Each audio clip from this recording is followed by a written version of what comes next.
கடவுச்சீட்டு பெற வரிசையில் காத்திருக்கும் மக்கள் அனுர வெளியிட்ட அறிவிப்பு. ராஜபக்சர்களிடையே மோதல், அரசியலில் தடை விதிக்கப்பட்ட முக்கிய புள்ளி.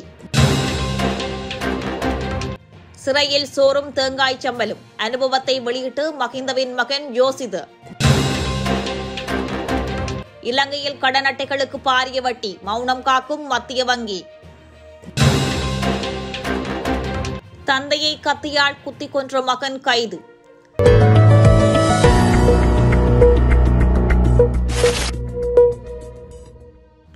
கைது செய்யப்பட்டு சிறையில் 2 நாட்கள் தடுத்து வைக்கப்பட்டிருந்த போது தேங்காய் சம்பலும் சோறும் தனக்கு வழங்கப்பட்டதாகவும் தன்னை பாயில் உறங்கச் சொன்னதாகவும் முன்னாள் ஜனாதிபதி மஹிந்த ராஜபக்சவின் மகன் யோசித ராஜபக்ச தெரிவித்துள்ளார்.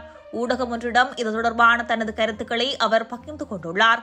மேலும் தெரிவிக்கையில், கைது செய்யப்பட்ட அன்றைய தினம் நான் பெலியத்த இடமாறும் பகுதிக்கு அருகில் சென்ற வேளை எனது வாகனத்தை போக்குவரத்து போலீசார் இடைமறித்தனர். இதன்போது எனது வாகன பதிவு குறித்த ஆவணங்களை அவர்கள் சோதனையிட்டனர். காப்புறுதி அட்டை, வாகன சாரதி அனுமதி பத்திரம் போன்றவற்றையும் அவர்கள் சோதனையிட்டனர். பின்னர் சிஐடியினர் அந்த பகுதிக்கு வரும் வரை என்னை அங்கேயே இருக்குமாறு அவர்கள் கேட்டுக் கொண்டனர். சிஐடியினர் என்னை விசாரிக்க உள்ளதாகவும் போக்குவரத்து போலீசார் என்னிடம் குறிப்பிட்டனர். அங்கிருந்த அலுவலகத்தின் ஆசனத்தில் அமர்ந்திருக்குமாறு நான் கோரப்பட்டேன். எனினும் நான் பெலியத்தையில் உள்ள வீட்டிற்கு சென்று அங்கு காத்திருக்கின்றேன் என தெரிவித்த போது அவர்கள் அதனை பணிவான முறையில் மறுத்துவிட்டார்கள் என குறிப்பிட்டுள்ளார். மேலும் எனது ஆதரவாளர் ஒருவரின் திருமண வீட்டிற்கு சென்று கொண்டிருந்த போது நான் இவ்வாறு மறைக்கப்பட்டேன். இதன்போது எனது ஆதரவாளரை தொலைபேசியில் தொடர்பு கொண்டு தன்னால் திருமண நிகழ்விற்கு வர முடியாதது என்பதை அறிவித்துவிட்டேன். என்னை இவ்வாறு தடுத்து நிறுத்துவார்கள் என்பது எனக்கு தெரியாத போதிலும் நான் வீட்டிலிருந்து அதிவேக வீதியை நோக்கி பயணிக்க ஆரம்பித்த தருணத்திலிருந்து இருவர் என்னை மோட்டார் சைக்கிளில் பின்தொடர்ந்ததை நான் அவதானித்தேன் எனவும் அவர் தெரிவித்துள்ளார். அத்துடன் சிஐடியினர் அங்கு வந்து சேர்ந்ததும் அவர்கள் என்னை தங்களது வாகனத்திற்கு வருமாறு உத்தரவிட்டனர். அதன் பின்னர் கொழும்பில் உள்ள சிஐடி தலைமையகத்திற்கு புறப்பட்டோம். இந்த பயணம் 3.5 மணித்தியாலங்கள் நீடித்தது. 5:30 மணியளவில் அவர்கள் என்னிடம் சிறு வாக்குமூலம் ஒன்றை பதிவு செய்துவிட்டு கொழும்பு மேலதிக நீதவானின் இல்லத்திற்கு கொண்டு சென்றனர். பின்னர் என்னை தடுத்து வைக்குமாறு உத்தரவு பிறப்பிக்கப்பட்டது. நீதவான் நீதிமன்றத்தில் காத்திருந்த வேளை தனது பாவனைக்காக சகோதரர் 2 போத்தல்களில் நீரை வழங்கினார். கையடக்க தொலைபேசியை பயன்படுத்துவதற்கு எனக்கு அனுமதி வழங்கவில்லை. மேலும் ஞாயிற்றுக்கிழமை வீட்டிலிருந்து கொண்டுவரப்பட்ட உணவை உண்பதற்கும் அனுமதிக்கவில்லை. மேலும் நான் சிறைச்சாலையில் சமைக்கப்பட்ட தேங்காய் சம்பலையும் சோற்றையும் உண்ண வேண்டிய நிர்பந்தத்திற்கு ஆளானேன். என்னை சிறை கூண்டில் அடைத்து வைத்திருந்தார்கள். 45 நிமிடங்கள் மாத்திரமே வெளியே வர அனுமதித்தார்கள். பகலில் ஒரு தடவையும் மாலை ஒரு தடவையும் வெளியில் வர அனுமதிக்கப்பட்டேன். பாயை தந்து உறங்கச் சொன்னார்கள். அன்றிரவு நான் உறங்கவே இல்லை. எனது நெருங்கிய நண்பர்களினதும் நடமாட்டத்தையும் கண்காணித்துக் கொண்டிருந்தார்கள் எனவும் யோசித ராஜபக்ச மேலும் குறிப்பிட்டுள்ளார். முன்னாள் ஜனாதிபதி மஹிந்த ராஜபக்சவின் மரணத்திற்கு பிறகு அவரது உடல் பதப்படுத்த வேண்டும் என முன்னாள் பிரதி சபாநாயகர் அஜித் ராஜபக்ச கூறியதற்கு ராஜபக்ச குடும்பத்தினரிடையே கடும் எதிர்ப்பு எழுந்துள்ளதாக கூறப்படுகிறது. இதன் காரணமாக ராஜபக்சர்களின் எந்த அரசியல் நடவடிக்கைகளும் பங்கேற்கக்கூடாது என அவருக்கு கடுமையான தடை விதிக்கப்பட்டுள்ளதாகவும் தெரிவிக்கப்படுகிறது. கடந்த சில நாட்களுக்கு முன்னர் மரணமடைந்த பின்னரும் முன்னாள் ஜனாதிபதி மஹிந்த ராஜபக்சவின் உடல் எதிர்கால சந்ததியினருக்காக பொதுமக்கள் பார்வைக்காக பாதுகாக்கப்பட வேண்டும் என முன்னாள் பிரதி சபாநாயகர் அஜித் ராஜபக்ச தெரிவித்திருந்தார். மறைவிற்கு பிறகு சோவியத் தலைவர் விளாடிமிர் லெனின் மற்றும் வியட்நாமிய புரட்சிகர தலைவர் கோசிமென் போலவே மஹிந்த ராஜபக்சவின் உடல் பொதுமக்கள் பார்வைக்காக பதப்படுத்த வேண்டும் என்று அதன்போது அஜித் ராஜபக்ச சுட்டிக்காட்டியிருந்தார். இந்த நிலையில் முன்னாள் மஹிந்த ராஜபக்ச ஆரோக்கியமான நிலையில் உயிரோடு இருக்கும் நிலையில் அவரது மரணம் குறித்து கருத்து வெளியிட்டுள்ளதானது ராஜபக்சர்களிடையே விமர்சனத்துக்கு உள்ளாகியுள்ளதாக கூறப்படுகிறது.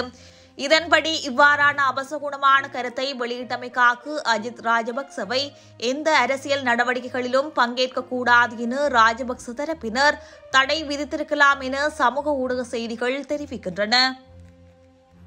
உப்பு போலீஸ் பிரிவிற்குட்பட்ட பெரிய கொளஞ்சா பகுதியில் மகனால் தந்தை கொல்லப்பட்ட சம்பவம் நேற்று பதிவாகியுள்ளது. உயிரிழந்தவர் உப்புவ ஆதிமுன்னைச் சேர்ந்து 63 வயது நபர் என அடையாளம் காணப்பட்டுள்ளார். பெரிய கொளஞ்சா பகுதியில் உள்ள வீட்டில் தங்கியிருந்த அவர் சுகவீனம் காரணமாக உடப்பு வைத்தியசாலையில் அனுமதிக்கப்பட்ட நிலையில் உயிரிழந்ததாக முதலில் முறைப்பாடு செய்யப்பட்டது. எனினும் சட்ட வைத்தியர் பரிசோதனை மேற்கொண்ட போது இது சந்தேக மரணம் என்பதால் நீதவான் விசாரணை தேவை என தெரிவிக்கப்பட்டுள்ளது. மேலதிக விசாரணையில் உயிரிழந்தவரின் மகன் உறங்கிக் கொண்டிருந்த தந்தையின் மார்பில் கத்தியால் குத்தியதால் அவர் உயிரிழந்தது தெரியவந்துள்ளது. மேலும் சந்தேக நபரான குறித்த மகன் மனநலம் பாதிக்கப்பட்டவர் என்பதோடு அன்று தனது சிகிச்சைக்காக தந்தை வராததால் ஏற்பட்ட கோபத்தில் அவர் தந்தையை கத்தியால் குத்தியதாகவும் விசாரணையில் தெரியவந்துள்ளது.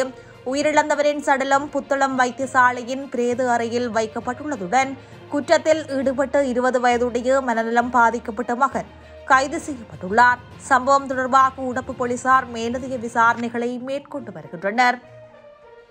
கடவுச்சீட்டு அலுவலகத்தை 24 மணி நேரமும் திறந்து வைக்க நடவடிக்கை எடுக்கவுள்ளதாக ஜனாதிபதி அனுரகுமார் திசாநாயக்கு அறிவித்துள்ளார். தற்போதைக்கு கடவுச்சீட்டு பெறுவதில் நிலவும் நெருக்கடிகளை குறைப்பதற்காக குறித்த நடவடிக்கை எடுக்கப்பட உள்ளதாக அவர் குறிப்பிட்டுள்ளார்.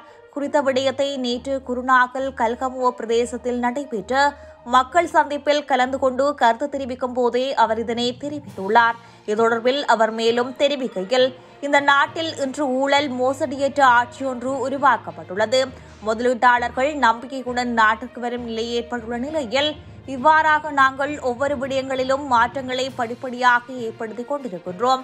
அதேபோன்று கடவுச்சீட்டு நெருக்கடியை தீர்ப்பதற்கும் நாங்கள் விரைவில் நடவடிக்கை மேற்கொள்வதுடன் தற்போதைய கடவுச்சீட்டு நெருக்கடியானது முன்னைய அரசாங்கத்தினால் உருவான ஒன்றாகும். நம் நாட்டின் வரலாற்றில் உலக வங்கி வழங்கிய அதிகூடிய தொகையொன்றை அடுத்த வருடம் அளவில் இந்நாட்டு விவசாயத்துறை அபிவிருத்திக்காக வழங்க உள்ளது.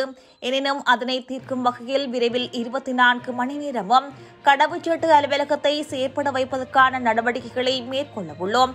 அதற்காக ஓய்வு பெற்றுள்ள ஊழியர்களை மீண்டும் தற்காலிக அடிப்படையில் சேவையில் இணைத்துக் கொள்ள தீர்மானித்துள்ளோம். அத்தோடு அதனூடாக விரைவில் கடவுச்சீட்டு பெறுவதில் உள்ள நெருக்கடிகளை தீர்த்து வைப்போம். அதேபோன்று இந்த வருடத்திற்குள் அரசு சேவைக்கு சுமார் 30,000 பேரை இணைத்துக் கொள்ள எதிர்பார்க்கின்றோம் என அவர் மேலும் தெரிவித்துள்ளார். கடன் அட்டைகளுக்கு 28%க்கும் அதிகமான வட்டி விகிதங்களை வணிக வங்கிகள் வசூலிப்பதாக தெரியவந்துள்ளது. இதேவேளையில் இலங்கை மத்திய வங்கியும் நிதி அமைச்சகமும் இந்த விவகாரத்தில் மௌனம் காப்பதால் 1.9 மில்லியனுக்கும் அதிகமான கடன் அட்டை வாடிக்கையாளர்களுக்கு கடுமையாக பாதிக்கப்பட்டுள்ளனர். கடந்த வாரம் மத்திய வங்கி அதன் கொள்கை வட்டி விகிதத்தை 8%ஆல் பராமரிக்க முடிவு செய்துள்ளது. மற்ற வங்கிகளும் நிதி நிறுவனங்களும் சில நேரங்களில் வங்கி வைப்புகளுக்கு 6-7% வரை வட்டி விகிதங்களை வழங்குகின்றன. அவ்வாறான நிலையில் கடன் அட்டைகளுக்கு 28%க்கும் அதிகமான வட்டி விகிதங்களை அனுமதிப்பது அரசாங்கத்தின் டிஜிட்டல் மயமாக்கல் திட்டத்திற்கான பொதுமக்களின் ஆதரவை குறைக்கும் என சுட்டிக்காட்டப்பட்டுள்ளது.